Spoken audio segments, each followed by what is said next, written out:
Well, hello everybody, and a nice Monday to you. Once again, hard to believe this is number 6 since I called it a career at Channel 2. And again, thank you for all of your kind comments and remarks. We've expanded a little bit. We'll go into that in just a little while. I'm trying not to make this too long. I want to cover some subjects here. We all want to know, when can we go to the next level? When will restaurants reopen? When can gyms reopen? When can we go to the nail salon, the women especially? When's that going to happen? We have to go to the next tier, and we're getting close. So today I want to make it as simple as possible, easy to understand, because we can get kind of mixed up in all the language that they do. Dr. Ferrer says that October is a very good possibility, but numbers have to continue to improve. In order to get to tier 2, the key element that we have reached so far, we've reached all the elements except for this one, and this is the one we must reach. We have to get down so that we have an average of 700 new cases every day for 2 solid weeks. That would put us at the ratio of 7 per every 100,000. Where are we at right now? We're at 8.1. So we're not quite there. We need to get to 7. We're at 8.1.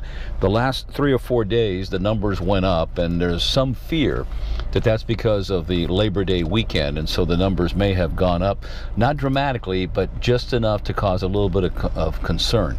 So right now, today, and again, it's Monday, so the numbers are always slow on Monday, but there were only 6 only, and again, I use the word only advisedly, 652 new positive cases in the last 24 hours. So that's below the 700 we need. But again, it's a Monday, and Sunday is always, the numbers are always slow. The key number, hospitalizations, we're at 749. Now that's the lowest we've been since this pandemic started, and that is the big key factor. More positive cases means more hospitalization, so that number is good. So again, in order to get down to where Orange County is, be able to indoor dining, have a little more freedom, what have you, we got to get to that 700 number. The positivity rate continues to go down. In the last couple of weeks, it has been a very good number, less than 5% overall. Now, when you put in the entire number of people that have been tested, 2.5 million, the positivity rate finally dropped from the double digits. It is now at 9%. So Dr. Ferrer was very encouraged by the trend, but she also cautioned us today that the numbers, the real numbers from the Labor Day holiday, have not kicked in yet. We'll get those on either Wednesday or Thursday of this week, and then they're going to wait another few more days. So by next week, when we talk to you again next Monday, we'll have a much better idea if the Labor Day weekend really kicked in and threw everything into a whack.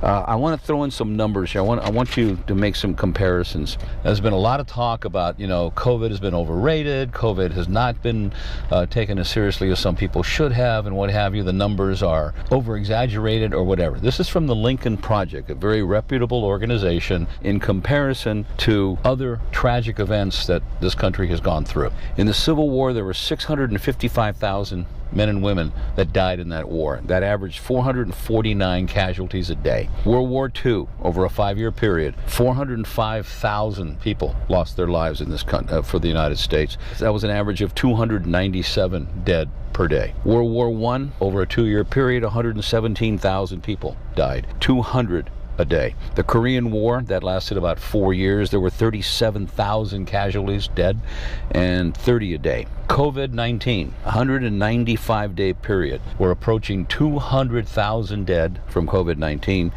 That's an average of 1,000 a day, 1,000 casualties a day.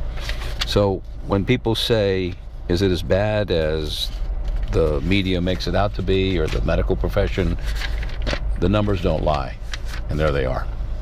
Okay, let's get off a little bit of that terrible somber note, but I just wanted to bring that out to you because it shows exactly what we have. The flu shot, please get it. I'm going to get mine the first week of October. That's what my doctor told me. Being my age, 72, I'm also going to get the booster for the pneumonia shot. The vaccine depends on who you want to believe, but there could be a vaccine November, December. Who knows? They're hoping that maybe by April there'll be a vaccine ready so that all of us can take it. But in the meantime, wear your mask and be very, very careful.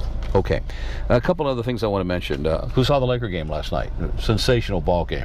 You know, it's just still weird for me to watch basketball at this time of the year. We've never had basketball at this, late in September. We're going to go into October. It was a great shot. Anthony Davis yelled out Kobe. Lakers are very determined to win this for Kobe's memory. And it was just a great game. As far as the Clippers go, I mentioned last week that Game 7 against Denver would be probably the most important game they've played in their franchise. And boy, they laid an egg. So if you're a Clipper fan, my condolences to you. I mean, I don't know what else you're going to do. I wish I would have put this on the record when the abbreviated baseball season started. I predicted to myself and to other people that would listen to me that the Dodgers would win between 40 and 45 games. Well, right now they've won 38. They've got 6 left to play, so my prediction is there. Now, can they win the World Series this year? Well, they certainly have a terrific ball club, and I'm pulling for them. I hope so. I've been a long-time Dodger fan, having gone to see the games when they played in the Coliseum. I'm really dating myself. Back in 1958, I was a 10-year-old kid, and remember that going vividly. One day we'll talk about that. I got some photos of the Coliseum and some great memories of the Dodgers back at the Coliseum, so it goes back a long way. So the Dodgers and the Lakers, could they win the World Championship simultaneously? I mean, it's almost going to be parallel. If the Lakers go to the finals and the Dodgers make it to the World Series, they'll be playing almost at the same time. Unheard of, but we're in unheard of times. As far as the Angels, my lovely Angels, they can't even make the playoffs when they're expanded to 8 teams in each division, but we'll save the Angels for another day. I also want to make an announcement that we are expanding a little bit. Thanks to Anna and Joelle Fallon, we now are on Instagram and on YouTube. So Anna's going to post our previous 5 reports on Instagram and YouTube, so you can catch up on that and tell your friends and other people that we're expanding a little bit. And again, we thank you for your support. And I'm also in the process, tomorrow's a big day, Tuesday for me, the 22nd of September, sitting down with a collaborator, and we're going to start putting a book together. Hopefully it'll go smoothly. I think I got a lot to say, a lot to offer, a lot of insight stories, a lot of different things that I think it'll make a interesting read.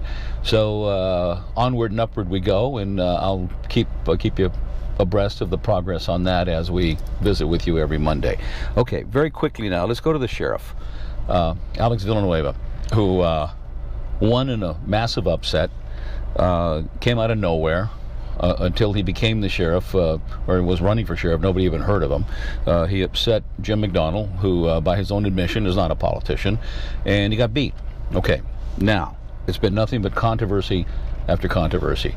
We don't need to go into all of the things going, but let's just say that what is happening right now is unprecedented. We had a very controversial sheriff in Mr. Baca, Lee Baca. He's facing 15 years in federal prison if convicted of conspiracy and obstruction of justice. We covered him. He wound up he's in federal prison right now.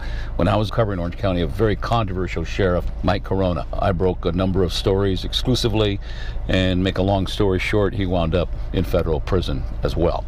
So we've had our share of sheriffs who have been in controversy. Now, Sheriff Villanueva has not done anything to break the law, but he certainly has done a lot of things to get him in the spotlight and get a lot of people angry at him.